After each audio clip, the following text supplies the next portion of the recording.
So here's my first proposition. It's called the it proposition. If it does not affect the cash flows and it does not affect risk, it cannot affect value. You think, what's it?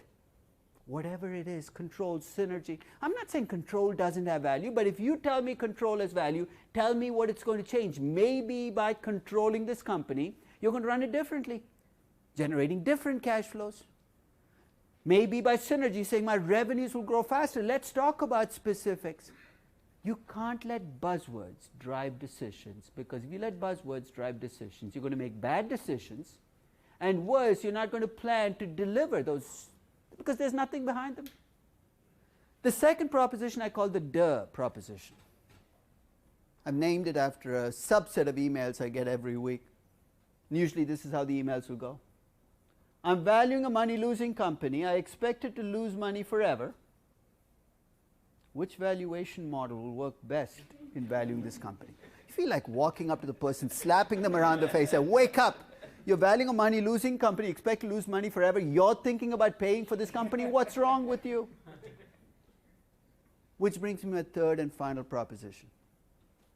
Next week when my class starts, I let people pick companies. In fact, I insist that they pick companies. They have to value those companies over the next 14 or 15 weeks, over the semester. They can pick whatever company they want. They can pick Lukoil, they can pick Google, they can pick Amazon.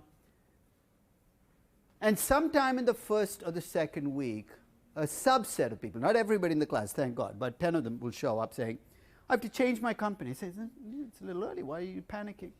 So, well, I worked out the cash flows for my company, and they're negative. And you said in the duh proposition, the cash flows are negative, you can't value a company. I said, that's not what I said. I said the cash flows are negative forever, you can't value the company.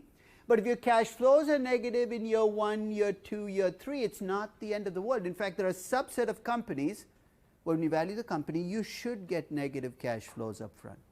What types of companies will you get negative cash flows up front? Young growth companies, and here's why. To grow, what do you have to do? You got to put money back into the business. There is no magic bullet that you can use to grow at 80% a year. So if I'm valuing a Tesla, I should expect to see negative cash flows up front. Why? Because you've got to build those assembly plants to deliver those 10 times more cars I expect you to sell 5 years from now. But if you have negative cash flows up front, you've got to have disproportionately large positive cash flows in the future. You see why they have to be disproportionately large? You lose $1 billion in year 1. You've got to make up for it with $10 billion in year 10. So with young growth companies, that's exactly what you should expect to see. You should see negative cash flows up front, because that's what you need to grow the company. And as the company matures, nirvana shows up. Cash flows turn positive, you get the big values, but that's okay. So here's one way to think about the search for valuation. You sit down to value a company. You pull up the financials, right? Annual report, 10K, 10Q. That'll give you a sense of what this company did last year. And if you have a mature company, that might be all you need, because they're so set in their path that you can pretty much value the company using last year's financials. But if you have a company that's in transition in a market that's changing, you have to collect information about how the market is evolving, who the competitors are. When you think about risk, you're going to look at the past, you're going to look at the future. You're going to be looking at every piece of information. And my only suggestion is, if you value business, is don't do a blind Google search. You know what I mean? So if you say, for instance, I have to value Uber. If I type in Uber in Google, you know what I get? Everything ever said about Google on the face of the earth. When you search, you want focused searches. In other words, you first figure out what you're looking for, and then you go looking for it. In fact, what I do is I open up an Excel spreadsheet with the inputs I need, and with each one I said, this is the number I'm looking for right now. I'm not going to get distracted, even if I find something interesting about something else for the moment.